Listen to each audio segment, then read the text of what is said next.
Well, Nick, how was training? Training was pretty good. Spirits are pretty high.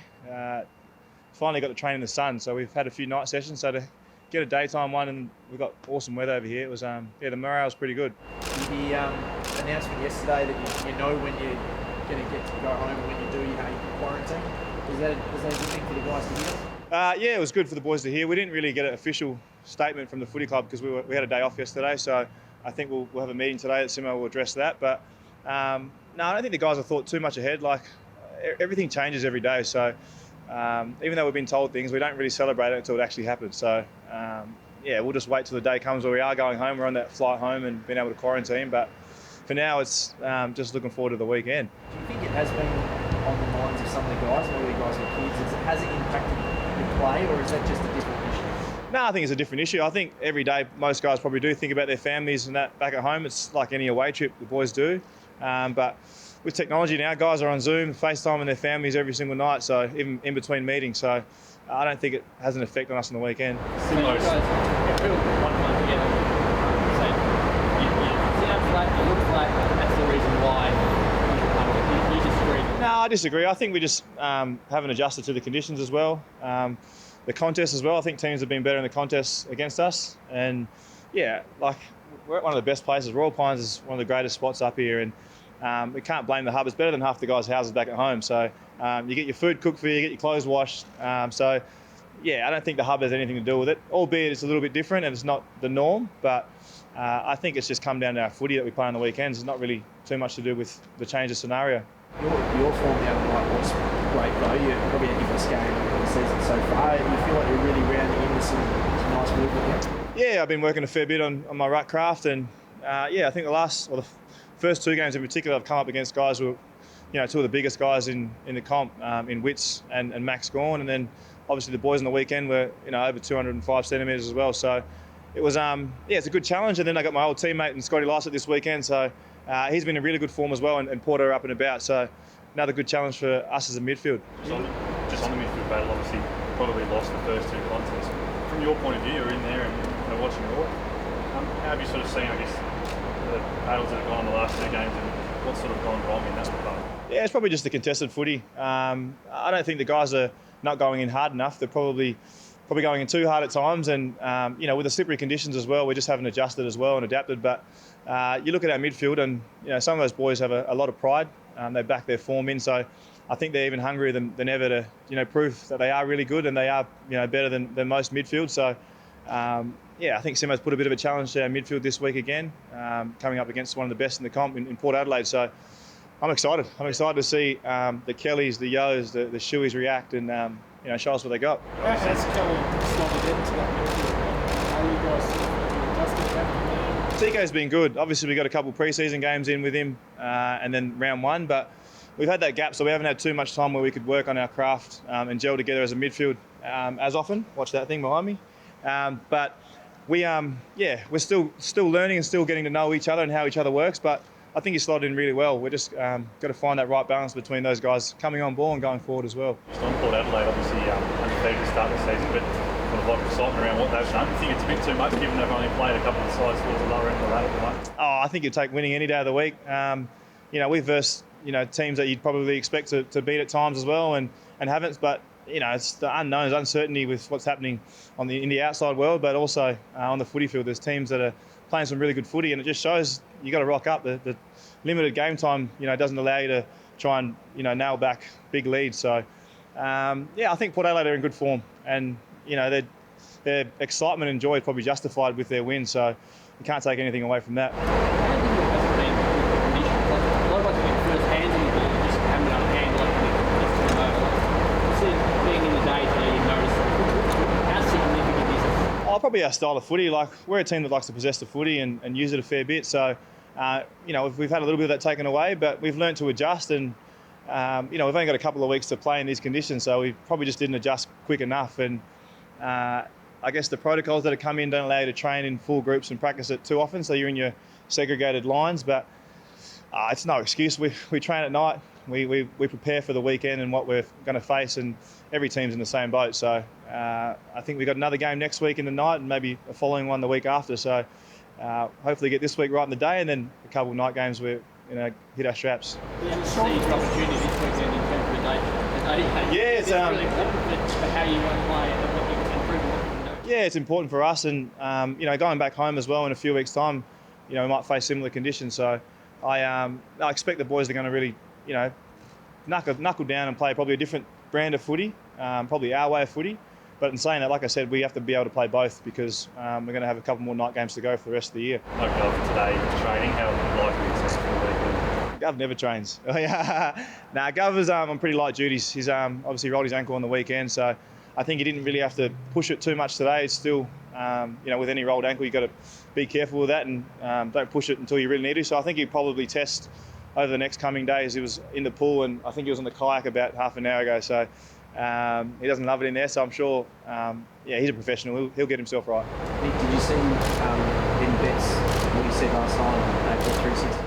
Yeah, I saw Eddie Betts said and some of the stuff he's copped, and I feel for him. I can empathise with him being in a similar boat with growing up with, in the footy world. But I love what he did. And like he said, he's copping the brunt of it, but he's providing for the future generations to come through and have footy as a safe haven. So, I'm really glad that he put his hand up and said what he said because, it really paves the way for the future guys coming through. Do you think what social media and the world we're in at the moment, it gives people who maybe shouldn't have a way to attack people an easy way to do that? It's a bit of a dangerous tool, isn't it? Yeah, it is, and everyone's got a voice now.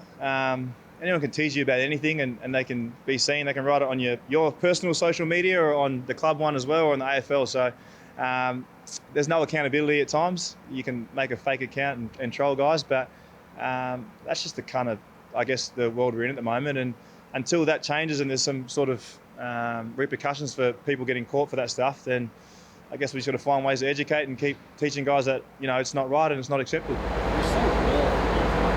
The devastation that we see and hear, people seeing that performance and how vulnerable it was and he spoke. Well, now getting a great appreciation of what it actually does. Yeah, I think the rawness of it is come from the heart and it's the truth. And, even when the Adam Goods documentary came out, last year, people probably got a better insight of what he was feeling personally and why he reacted in certain ways. And as a playing group, we see that and we understand it. We're educated internally, but for the broader community and the media, for everyone to see it and just to understand how much it actually affects not only the player, but their families and their close circles.